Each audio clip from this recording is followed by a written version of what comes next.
आलीस सासुरा सासुरा ओलांडून उंबराग आलीस सासुरा सासुरा संसाराची घडी नीट नेटकी बसवणे मकी करून जादू प्रेमाची चाहुल देईल कुणी सुखाच्या क्षणी कमलते मनी फुलेही वात्सल्याची सांभाळून या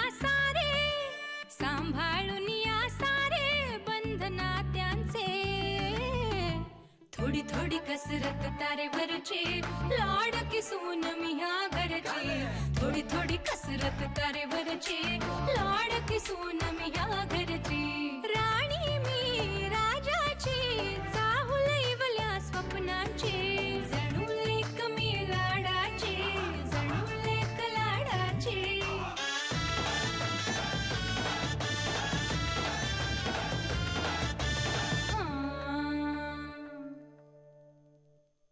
कशात काही नाही आणि पिंट्याच्या लग्नाचा विचार कसा करू शकते आई? असं कसं वागू शकते ती?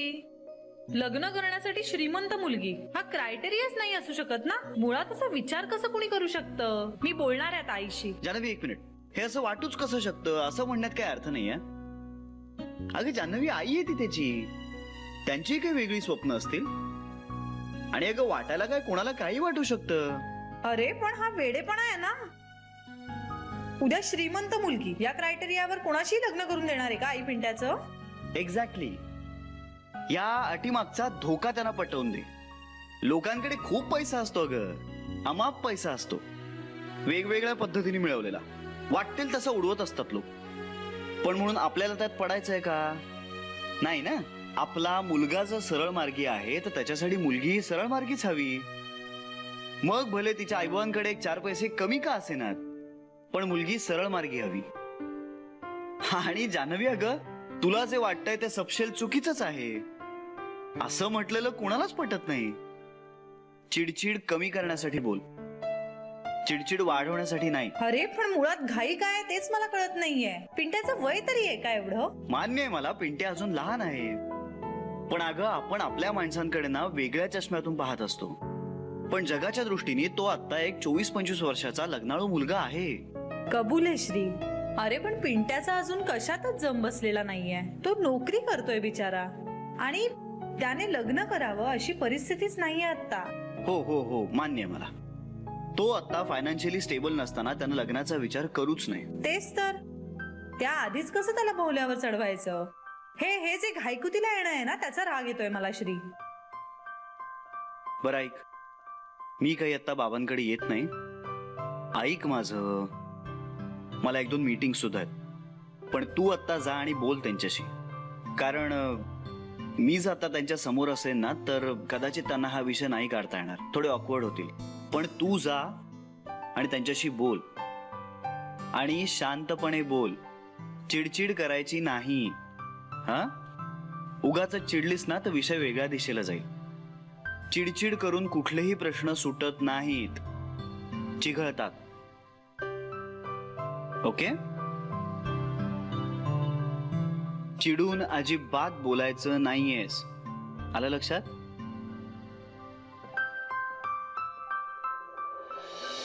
पिंट्या, संध्याकाळी लवकर ये बरं का. आणखी 2 वधूवर सूचक मंडळांची माहिती काढली मी, जरा जाऊन येऊ तिकडे. आज नाही जमणार. का? का म्हणजे काम आहे आज. अरे तुझ्या साहेबाला सांग ना आज जरा लवकर सोडा म्हणून. नाही सांगता येणार. का नाही सांगता येणार? म्हणजे तुला सांगायचं नाहीये म्हणून? आई का सकाळी सकाळी वाकड्यात शिरतेस तू? तुझ्या भविष्याचा विचार करते मी. जो तुला करताच येत नाही ना तो करते मी. कला अगं तो म्हणतोय ना, मग असेल त्याचं काहीतरी महत्वाचं का? आणि मी एवढं म्हणते ते माझं काम मनावर घेत नाहीयेत तुम्ही. ते काही नाही, तू तुझ्या साहेबाला सांग म्हणावं मला लवकर जायचंय आज. अगं आई, हा ताई बरं झालं आत्ताच आलीस. नाही संध्याकाळी आली असतीस तर कदाचित भेट नसती झाली आपली. का रे? अगं आज खूप काम आहे ना, कदाचित आज उशीर होणार आहे मला. पिंट्या, संध्याकाळी वेळेत घरी यायचंय, कळलं ना? उशिरा आलास ना तर घरात घेणार नाही मी तुला. आई अगं कामाला चाललाय ना तो. आता पिंट्या एवढा मोठा घोडा झालाय, पण अजून त्याला आहे ना कशाचं काही महत्वच कळत नाही. त्याला म्हटलं आज संध्याकाळी जरा ऑफिस मधनं लवकर ये, अजून 1-2 ठिकाणी तुझी नावं नोंदवूया म्हणून. तुझ्या त्या सरू मावशींनी काही उजेड अजून पाडलेलाच नाहीये. म्हटलं आपण तरी हातावर हात धरून कसं बसायचं? आपण काहीतरी हातपाय हलवायलाच हवेत ना. कशासाठी?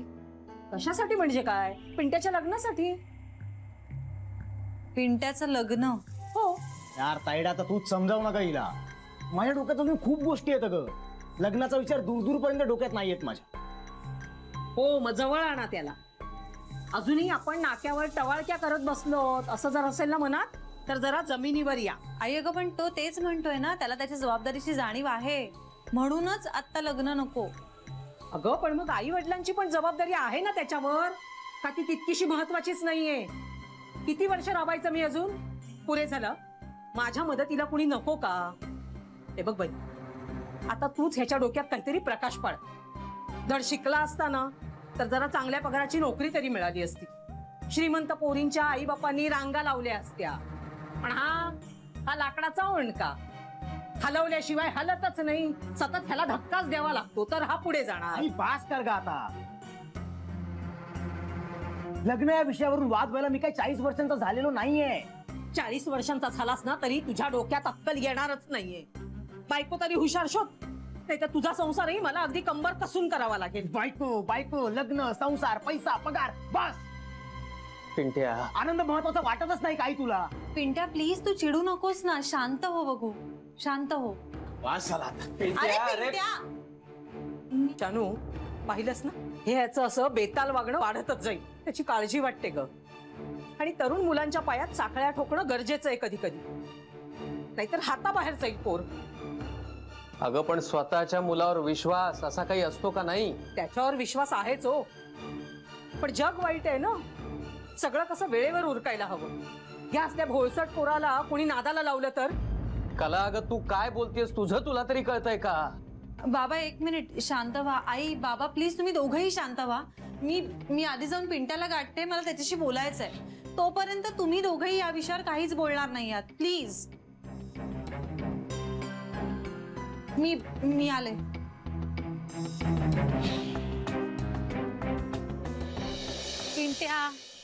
पिंट्या थांब ना.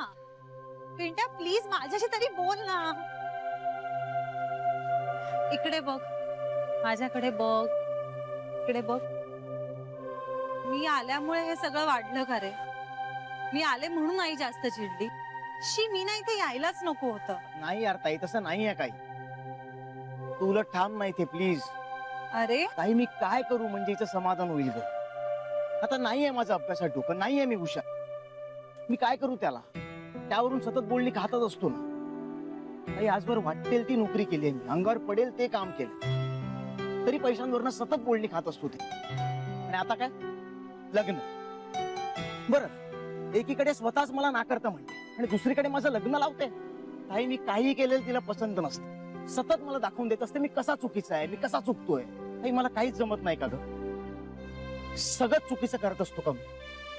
का लग्न झाल्यानंतर आपोआप सगळं जमायला लागणार आहे मला? ताई, दर महिन्याला या घराचं भाडं भरताना नाकी 9 येतात माझ्या.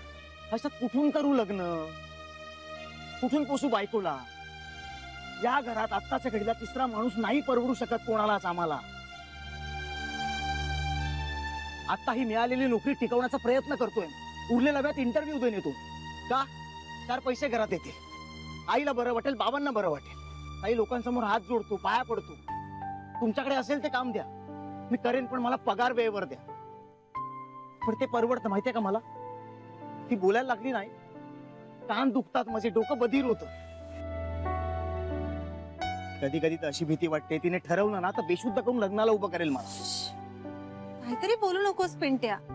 काय करू ताई? ते प्रत्येक घास जेवताना असं वाटत असं की कोणीतरी पैसे मोजताय त्याच. अरे हिला माझं लग्न का करायचंय? बरोबर आहे, हुंडा घेऊन पैसे मिळवायचे असतील ना तिला. शांत हो, एकदम शांत हो आता. ताई, तुला खरं सांगू, अगं हल्ली घरात शांतता मिळतच नाही मला. बाहेरच शांत वाटतं. बाबांची पण खूप वेळा बोलावंसं वाटतं. बाबा सुद्धा अख्खा दिवस कसा काढत असतील ना घरात, तर त्यांनाच माहित. उगाच त्यात माझी बुणबुण कशाला ना. ताई, एक विचारू? ताई, मला चांगली नोकरी मिळणारच नाही का ग? मला खूप पैसे कमवताच नाही येणार का? आईला, बाबांना कधी समाधानी ठेवू शकेन का मी? ए बाळा चल बास कर तू, डोळे पुस बघू आधी पिंटे पटकन. आणि अरे बाळा तू जे काही करतोय, तू जो काही आहेस, आम्हाला अत्यंत अभिमान वाटतो तुझा. मला, बाबांना, श्रीला. अरे जगात काही झालं ना तरी तुझा चांगुलपणावरचा विश्वास उडणार नाही, यावर विश्वास आहे आम्हाला. तू 2 पैसे कमी कमवलेस ना म्हणून काय आमचं प्रेम कमी नाही होणार आहे तुझ्यावरचं. ते असंच राहणार आहे. आणि मुळात का असा विचार करायचा की अशीच राहणार आहे का परिस्थिती आयुष्यभर? छान पॉझिटिव्ह विचार कर बघू. तू पण खूप मस्त पैसे कमवणार आहेस, सगळं छान होणार आहे, कळतंय का? आणि एक लक्षात ठेव, तुझ्या मर्जी विरुद्ध कोणीही तुझं लग्न लावून देणार नाहीये. मी बोले नाहीशी. नको, तू नको बोलूस. उगाच पाटकन तुला काहीतरी बोलेल ती. अरे मला सवय आहे त्याची. पण ताई, तुझं घर आहे, तुझा संसार आहे, तू ते सगळं सोडून ह्यात काही सोडत नाहीये पिंट्या, ना तुम्हाला ना त्यांना. अरे तुम्ही सगळे माझ्या आयुष्याचा अविभाज्य भाग आहात. मी या घरात राहत नाहीये फक्त, पण माझ्या मनात असताच ना तुम्ही सारखे. हा पण हल्ली तू बदललायस, माझा भाऊ पूर्ण बदलून गेलाय आणि त्याच्या मनात आता मी उरलेच नाही. ताई. मग काय तर, इतकं सगळं चालू असताना सगळ्यात आधी मला सांगितलं असतंस. ताईडा प्लीज यार, तू तरी नको ना नाराज होस ए प्लीज. बाळा मी नाराज नाही होते, गंमत करते. पण तू मला हे सगळं सांगत जा, मला त्रास नाही होणार. उलट आमच्या पिंट्याला अजूनही ताईशी सगळं शेअर करावंसं वाटतंय आणि आनंदच होईल. कळतंय का पिंटोबा? ए मी निघू का? ऑलरेडी खूप उशीर झालाय. नाही नको. अरे अरे निघ जा आणि डोकं शांत. ओके जा. बाय.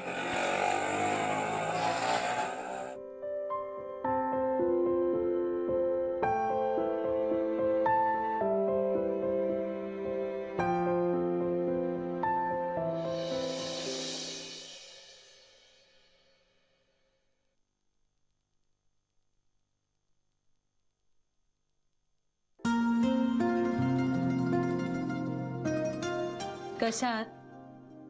बऱ्या आहात ना?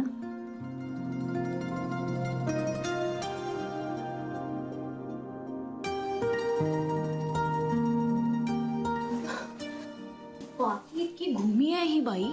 एरवी कोणाकडे बघून ओळखही दाखवत नाही, तुझ्याशी मात्र बोलते. असं काही नाहीये. मग माझ्याकडे बघून का नाही हसली ती? अगं त्या दिवशी मी जरा आपणहूनच त्यांच्याशी बोलले होते म्हणून असेल. त्यांच्याशी आपणहून बोलतेस आणि माझ्याशी बोलायला तुला वेळच नाही. आता हा काय आरोप आहे? किती दिवसात तू मला विचारलं सुद्धा नाहीस की गीता तुझं नेमकं काय चाललंय. कशाबद्दल? बघ तेही आठवत नाहीये तुला. जान्हवी तू बदललीयस हं. तुला माझी काळजीच वाटत नाही आजकाल. आता फटका दे ना, बोल पटापट. काय झालंय? जान्हवी मला मनीषशी बोलायचंय, त्याला भेटायचंय. मदत करशील तू मला please? I am very serious. तुझं ठरलंय का गीता? झालाय का असा विचार? हो. आणि तो तुझ्या पुरताच ठेवलायस का? नाही, मी पुष्करला सांगितलं की मी तुझ्यावर प्रेम केलंय, पण ते निभवायचं कसं हे मी मनीषकडून शिकले. या नात्याचा खरा अर्थ मला मनीषकडून कळला. मला त्याच्याशी लग्न करायचंय जान्हवी. मला त्याच्याबरोबर संसार थाटायचाय. मला कळलंय मनीषच माझ्यासाठी योग्य आहे. हे तुझं तुला कळलंय का ह्याची जाणीव आणखी कोणी करून दिली आहे? नाही जान्हवी, बिलीव्ह मी, मी हल्ले थोडी, मला मान्य आहे, पण मला माझा ट्रॅक पुन्हा मिळालाय. असावा. तो बोलतो का ग माझ्याविषयी कधी? चिडलाय ना? फक्त चिडलाय की आता त्याला माझ्यात इंटरेस्टच राहिला नाही. जान्हवी त्याला दुसरी कोणीतरी आवडायला लागलीये का? गीता प्लीज, मनीष तसा नाही आहे. नातं जोडताना आणि तोडता नाही. तो कधीच घाई करत नाही. जान्हवी मला मदत करशील प्लीज, एकदाच, शेवटची. मला प्रॉमिस हवाय गीता तुझ्याकडून एक. काहीही झालं तरी तू मनीषला दुखावणार नाहीस कधीच.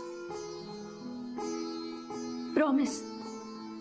यापुढे मी हे नातं खूप मॅच्युरिटीने हँडल करीन. मग काय करूया? तू त्याला फोन कर. अगं पण तो घेईल का माझा फोन? सुरुवातीला नाही घेणार कदाचित, पण नंतर घेईलच. पण सध्या तरी तुला पेशन्स ठेवणं गरजेचं आहे. हो, ठेवीन मी. तू एखादा मेसेज पाठव ना हलका. आय लव्ह यू असं पाठवू? अगं हे अशी शेवटची स्टेप नको गाठूस. क्रमाक्रमाने जाऊया ना. सध्या तू असा एक कॅज्युअल मेसेज पाठव त्याला की कसा आहेस, ऑफिस कसं चाललंय. आणि या मेसेजवर तो काही रिप्लाय करेल अशी अपेक्षा नको ठेवूस. म्हणजे रागवलाय तो, त्यामुळे आता त्याला त्याचा वेळ दे. नाहीतर जे त्याने केलंय ते तूही करशील. नाही, मी त्याला हवा तितका वेळ देईन. पण मनीषनी आमच्या नात्याचा परत एकदा विचार करायला हवा. पॉझिटिव्हली विचार करायला हवा. बघूया. मनीष ना खूप साधा आहे गीता. अगदी साध्या सोप्या प्रतिक्रिया असतात अगं त्याच्या. हळूहळू होईल तो नॉर्मल.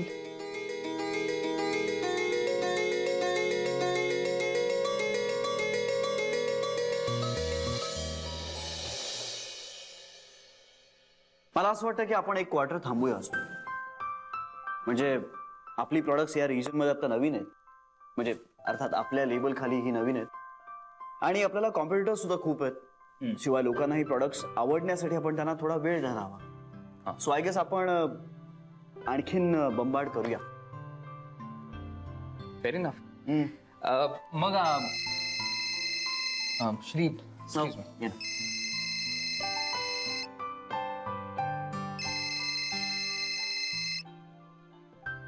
अरे घे ना फोन. नाही अरे, इतकं महत्वाचं नाहीये ते. आणि मी फोन बंद करून ठेवतो, उगाच आपल्या मीटिंग मध्ये डिस्टर्बन्स नको. महत्वाचं नाहीये ना, मग घे आणि संपवून टाक. नाही नको, मी नंतर बोलेन ना. आता हे काम महत्वाचं आहे ना.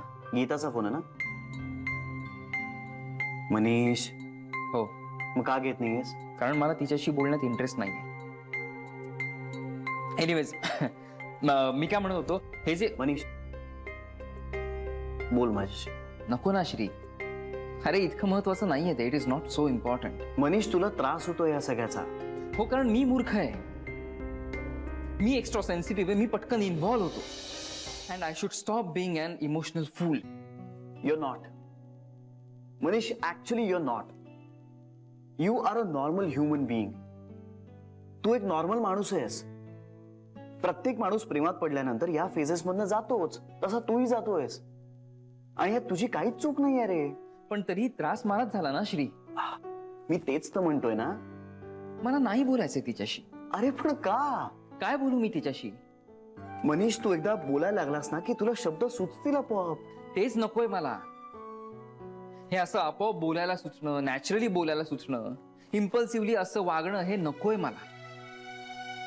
मी आता ह्यापुढे जे काही करायचंय ना ते मला शांत डोक्याने करायचंय, विचारपूर्वक करायचंय. मला उगाच भावनांमध्ये अडकत जायचं नाहीये. फालतूपणा असतो हा सगळा. आणि हे जर मला आधीच कळलं असतं ना तर हा जो आत्ता त्रास होतो ना मला, हा टळला असता. हे असं तिला आता टाळून काय होणार आहे? कारण तीही मला टाळतच होती. अरे पण मग ज्या गोष्टीचा तुला त्रास होत होता तीच गोष्ट तूही करतोस तिच्या बरोबर. असंच असतं जग. असंच असतं श्री, जशास तसे. मनीष अरे हा काय व्यवहार नाहीये, बिझनेस डील नाहीये. हे नातं हे प्रेमाचं. तुम्ही एकमेकांना प्रेम करता मनीष. होतं. आता फक्त राग आहे एकमेकांवर, किंवा निदान माझा तिच्यावर तरी. राग हे डिनाय केलेलं प्रेमच असतं. अरे आपल्याला ना समोरच्या माणसाबरोबर कुठलं तरी नातं हवं असतं. कुठल्या तरी पद्धतीनं आपल्या मनात, आपल्या विचारात त्याला ना स्थान द्यायचं असतं. ते प्रेमाने, मैत्रिणी झालं तर फारच उत्तम. आणि तसं नाही झालं तर मग निदान रागाने तरी, पण आपल्याला समोरच्या माणसाबरोबर कुठलं तरी कनेक्शन ठेवायचं असतं. ती पण माफ कर तिला. मनीष, अरे तिच्यावर चिडण्यात तुला जास्त त्रास होतोय, हे कळतंय का तुला? तिचा तिरस्कार करायचा या विचारानं तू आणखीन स्ट्रेस खाली येतोयस. कळतंय का तुला? कमा सोडत आहे. अरे माणसाकडनं चुका होतात, माफ कर तिला. माफ कर.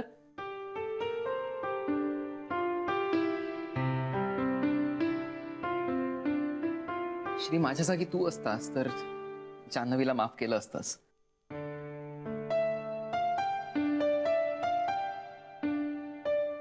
हो, नक्की माफ केलं असतं. पण मग मी तू नाहीये श्री. नाही जमणार मला असं वागायला. अरे श्री,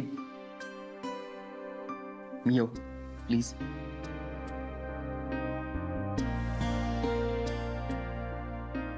या, ऑलराईट, थँक्स. हे मनीष, काय?